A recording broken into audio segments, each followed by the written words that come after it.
Assalamualaikum warahmatullahi wabarakatuh. Alhamdulillahirabbil alamin. Wassalatu wassalamu ala asyrafil anbiya'i wal mursalin wa ala alihi wa sahbihi ajma'in bi kulli lamhatin wa nafasin adada ma syahu wal muwah wa bihi nasta'in ala umuri dunya wa umuri din wa la hawla wa la quwwata illa billahil aliyil azim. Allahumma barik lana fi asma'ina wa absarina wa qulubina wa azwajina wa zurriyatina wa barik lana fi arzakina wa tub alaina innaka antat tawwabur rahim. Allahumma arhamna warham ummata Muhammad. Allahumma faqihna fid din wa alimna ta'wil wa bishrah li sadri wa yassir. Yang saya hormati Jawatankuasa Madrasah Sa'idiyah yang hadir pada malam ini, tuan-tuan, tuan-tuan imam, tuan-tuan, puan-puan, hadirin hadirat, para ikhwan tarikat yang saya kasih sekalian, lazimnya seperti biasa kita menyambunglah berkenaan dengan persoalan yang ada dalam kitab suratan. Baru-baru ni minggu lepas kita ada menyatakan beberapa iktibarlah yang membolehkan kita berzikir secara kuat. Iktibar ni maknanya suasanalah keadaan. Minggu lepas kita cerita dalam keadaan serius tuan-tuan.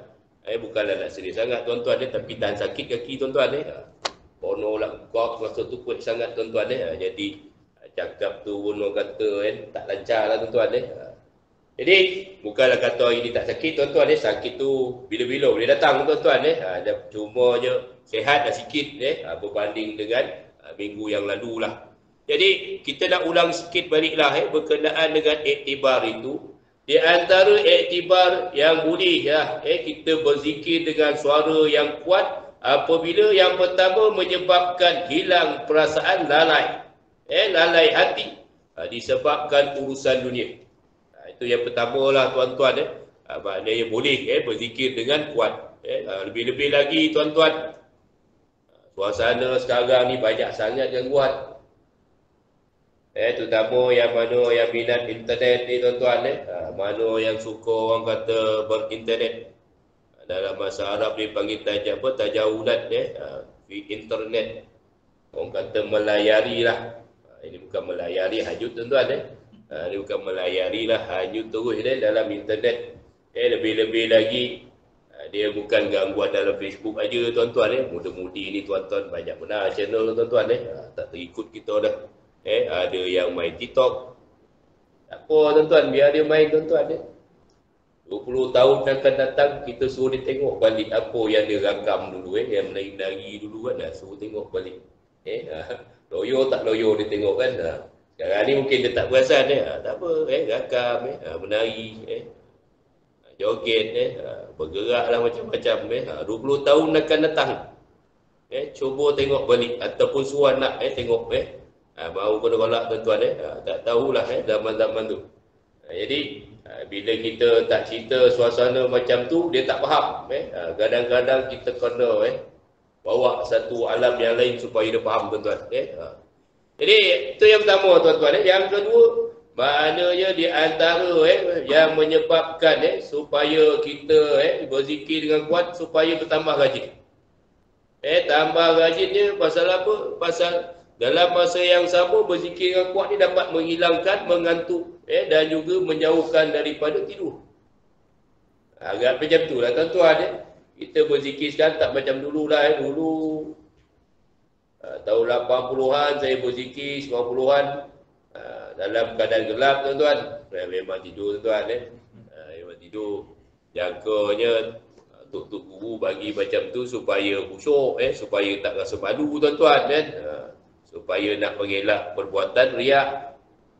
Tapi lain pula cerita dia tuan-tuan masa lampu tutup kita pun hilang. Minum dulu kat luar rokok dulu kat luar. Lepas tu ada yang pandai tu maknanya bila time-time zikir tertentu yang ni dah nak habis dah ni jom masuk masuk apa-apa ni. Ada sekali dulu kena tangkap geng-geng ni tengah merokok Datuk Syed duduk sebelah dia tak perasan. Mampu budak-budak dia dah duduk tengok kan. Oh dia kata ni kerja. Masa kadang-kadang Datuk dia tak dapat nak join waktu yang awal Abang Bahari tahulah kan, kadang-kadang program-program yang melibatkan jabatan banyak sangat. Jadi program kena teruskan. Jadi bila dia tengok tempat orang berzikir, rupa bukan berzikir, semuanya ada kat luar. Jadi bila kita buka lampu ni tuan-tuan, dapat mengelakkanlah benda-benda macam tu. Jadi tak adalah hilang. Kan tutup lampu, saya seorang ni berzikir rupa kan. Yang lain hilang. Yang keseterusnya maknanya dapat menzahirkan syiar Islam. Jadi maknanya berzikir ni tadi dengan kuat, maknanya dapat menzahirkan syiar Islam. Dan memang kita tak nafikanlah. Itu memang satu perkara yang orang kata sudah pasti. Cumanya dalam pada tu memang kita kena tahanlah daripada tomahan-tomahan orang-orang yang tak memahamilah perjalanan tarikat ni. Jadi ikhwan-ikhwan yang ada dekat depan ni maknanya kena mantaplah dari segi ilmu supaya jadi duta kepada kita untuk menjawab persoalan-persoalan ataupun keraguan yang dialami oleh orang lah. Dan selain daripada itu maknanya dapat menguatkan dapat mampu menguatkan ingatan kepada murid daripada lalai daripada melakukan zikir. Ini antara iktibar. Jadi soalan yang seterusnya, yang ni ulangan tadi tuan-tuan ulang balik. Yang ni soalan baru. Soalan yang seterusnya, apakah dalil yang membolehkan bagi berhimpun dan melingkung semasa berzikir? Dalil, jawapannya, dalil yang menunjukkan bahawa boleh berhimpun dan melingkung semasa berzikir adalah berdasarkan hadis baginda SAW yang banyak. Dia tak sebutlah satu-satu. Cuma dia cakap sini banyak. Jadi sebenarnya ni taktik guru-guru tasawuf lah. Kalau tuan-tuan menghadap kitab yang dikarang oleh Imam Al-Ghazali macam tu juga.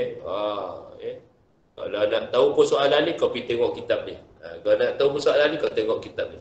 Maknanya tuan-tuan kalau kenal ni, bukan tuan-tuan akan kenal satu kitab je lah. Termasuklah Syekh Ahmad, maknanya pemikiran seperti ulama-ulama tasawuf ada juga dalam pemikiran. Strategi dia lah. Maknanya dia kata banyak. Jadi ini adalah dimaklumi dan diketahui oleh murid-murid yang mengambil perhatian dalam masalah ini. Walaupun mereka tidak memberikan perhatian yang mendalam. Jadi ulasan daripada Dr. Saidun, dia mengatakan maknanya untuk mendalami berkenaan dengan apa? Maknanya boleh merujuk beberapa kitab Syekh Haji Ahmad yang lain, di antaranya seperti yang kita maklumlah kitab Zikir Jali wa Khafi. Yang ni ada. Kemudian kitab Faraid Maksir. Itu taktiklah tuan-tuan. Nanti jangan tuan-tuan kenal Syekh Haji Ahmad kitab dia apa? Satu yang dia boleh sebut. Kitab apa? Ni dia kata.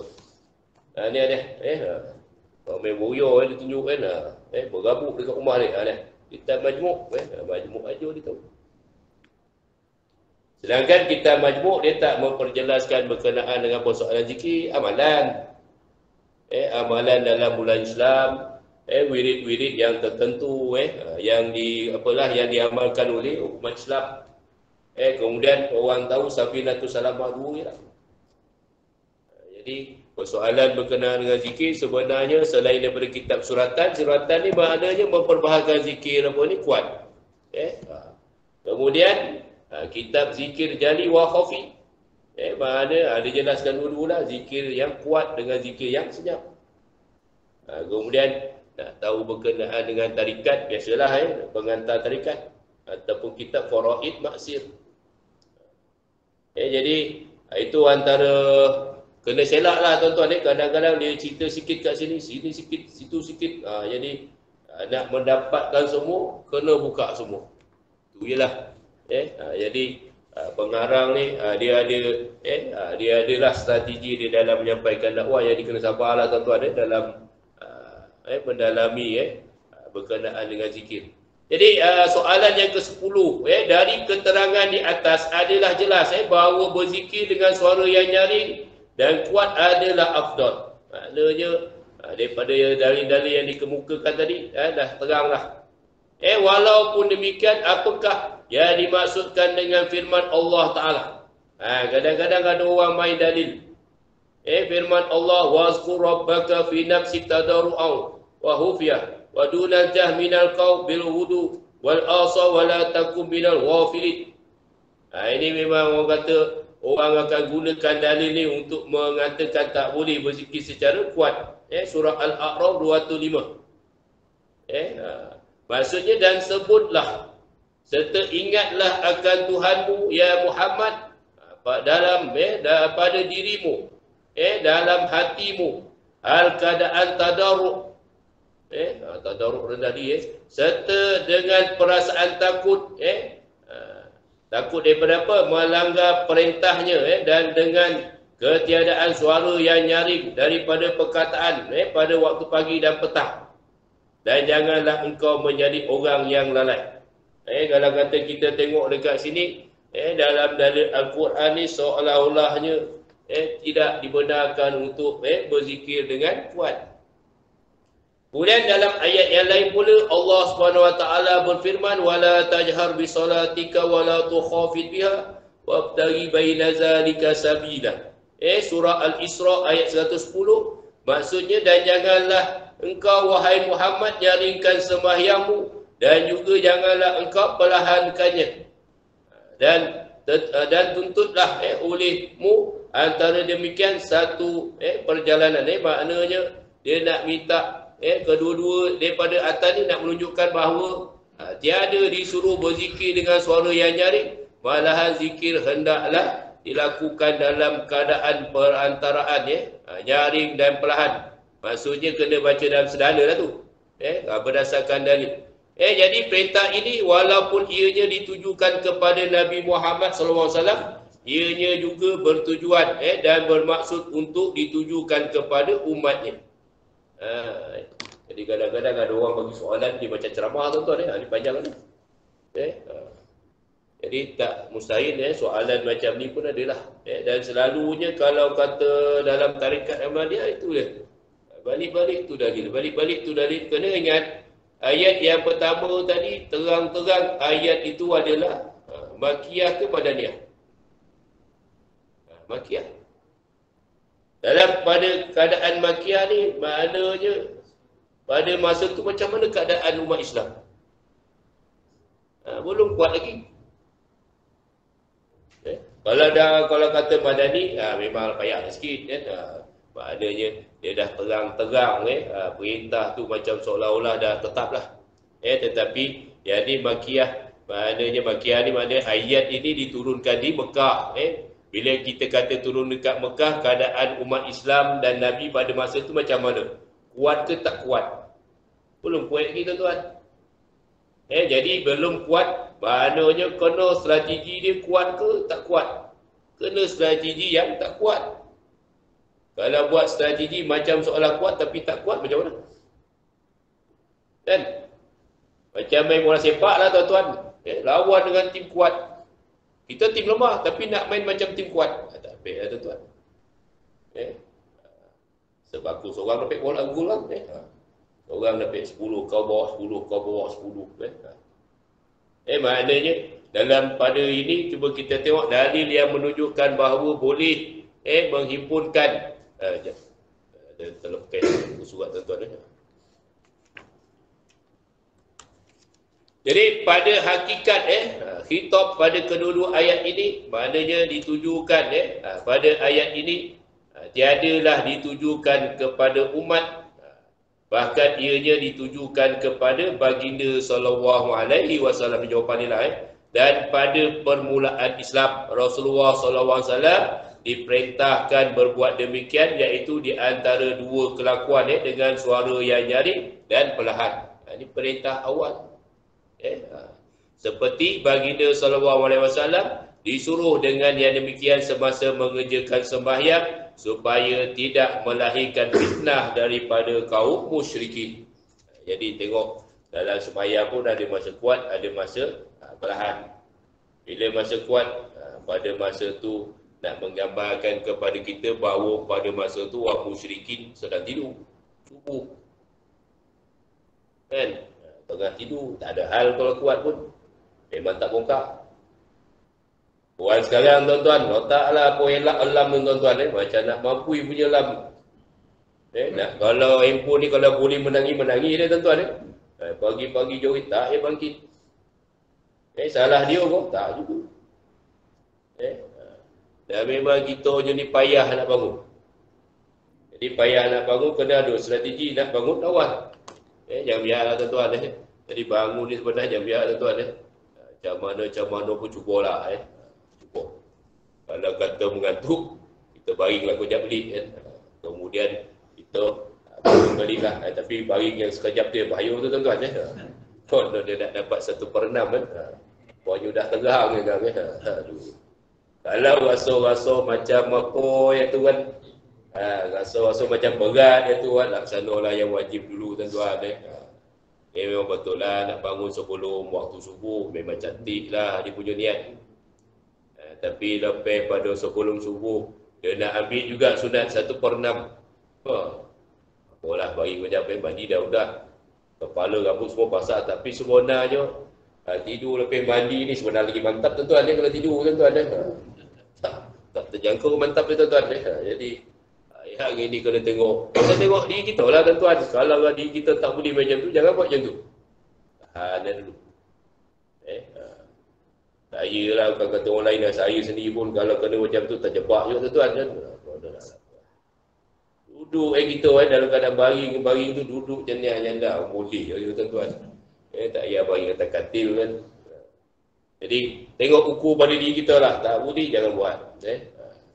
Apalah Ustaz, tak dapat sunat tadi tak apalah kau jangan tinggal yang wajib Jadi katakanlah diterima andainya yang mengatakan bahawa perintah tersebut ditujukan kepada umat dia umat baginda. Katalah ayat ni tadi ditujukan juga kepada umat baginda.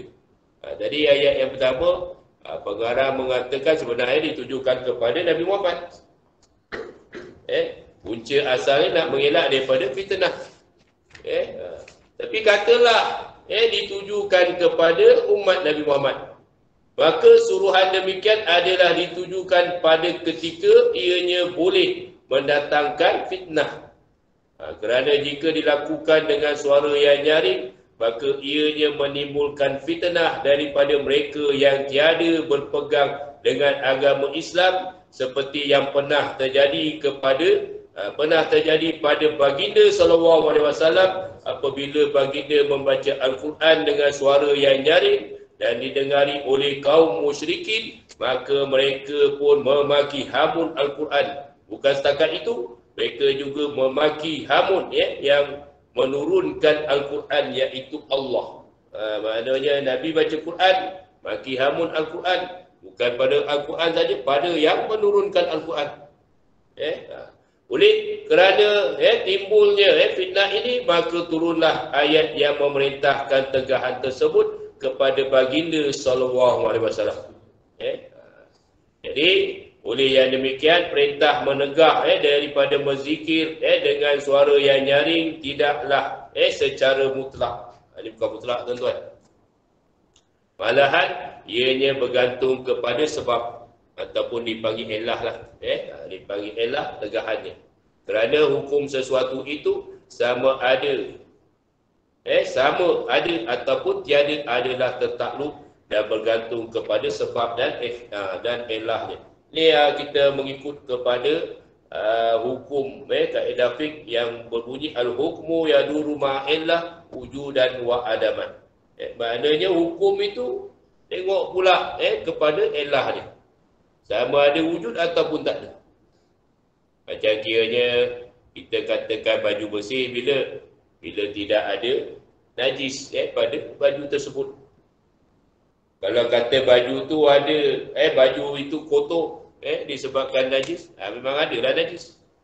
Semuanya kita nak tahulah macam mana najis tu boleh hilang. Sama ada kita basuh, disebabkan basuh tu hilang, ataupun kita biar. Kono hujan, kono angin, kono matahari, hilang. Hilanglah dia punya najis tadi. Barulah kita katakan baju itu bersih. Jadi ada sebab dia. Benda tu ada tak ada, jadi ada sebab dia. Jadi dalam keadaan yang sekarang ni maknanya bila kita tengok boleh menimbulkan fitnah, janganlah zikir secara kuat. Lebih-lebih lagi kalau kata kita nak laksanakan tempat yang tak biasa, kita laksanakan orang tak biasa. Orang sekarang lain tuan-tuan. Maknanya kalau kata nampak gondol kolik je, Syiah je. Oh. Tak adalah gondol lain ni, tak adalah.